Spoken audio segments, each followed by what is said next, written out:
90च्या दशकातली प्रसिद्ध अभिनेत्री ममता कुलकर्णी 25 वर्षांनी भारतामध्ये परतली आणि थेट महाकुंभ मेळ्यात सहभागी झाली। महाकुंभमध्ये हजेरी लावून तिने संन्यास घेतला आणि महामंडलेश्वर पद हे स्वीकारलं। ममता कुलकर्णीला महामंडलेश्वर म्हणून पदवी देताच किन्नर आखाड्यामध्ये मोठा वाद सुरू झाला। अवघ्या 7 दिवसातच तिची किन्नर आखाड्यातून हकलपट्टी करण्यात आली आणि तिच्याकडून महामंडलेश्वर पदही काढून घेण्यात आलं। काय आहे हे सगळं प्रकरण जाणून घेऊयात। किन्नर आखाड्याचे संस्थापक ऋषी अजय दास यांनी ममता कुलकर्णीची हकलपट्टी करण्याचा निर्णय घेतला।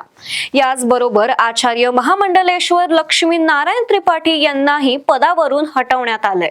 दोघांनाही किन्नर आखाड्यातून बाहेर काढण्यात आलंय। ममता कुलकर्णीला महामंडलेश्वर पदावरून नियुक्त करण्यावरून अनेक संत, गुरु आणि धार्मिक नेत्यांनी तीव्र आक्षेप घेतला होता।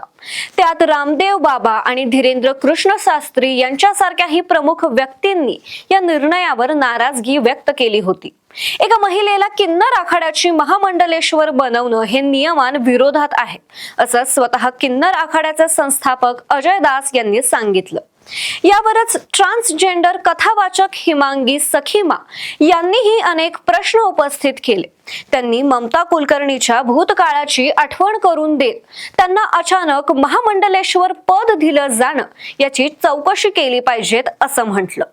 ममता कुलकर्णीचं या कारणांनी महामंडलेश्वर पद हिसकावून घेतलं गेलं। संन्यासी होण्यापूर्वीच महामंडलेश्वर पद देण्यात आल्यामुळे वाद निर्माण झाला। 90च्या दशकात बोल्ड अभिनय आणि वादग्रस्त चित्रपटामध्ये भूमिका केल्याने लोकांनी आक्षेप घेतला। ममता कुलकर्णीचं नाव अंडरवर्ल्डशी जोडल्याचा आणि देशद्रोहाचा आरोप आहे। मुंडन संस्काराशिवाय महामंडलेश्वर बनल्या। किन्नर आखाड्याच्या नियमांनुसार वैजयंती माळ न घालणं ही काही प्रमुख कारणे पद हिसकावून घेण्यासाठी ठरली आहेत। माहितीनुसार आचार्य महामंडलेश्वर लक्ष्मी नारायण त्रिपाठी यांना काढण्यानंतर आता नवा आचार्य महामंडलेश्वर नियुक्त केला जाईल। किन्नर आखाड्याची पुनर्रचना होईल आणि नवीन निर्णय घेण्यात येणार आहेत।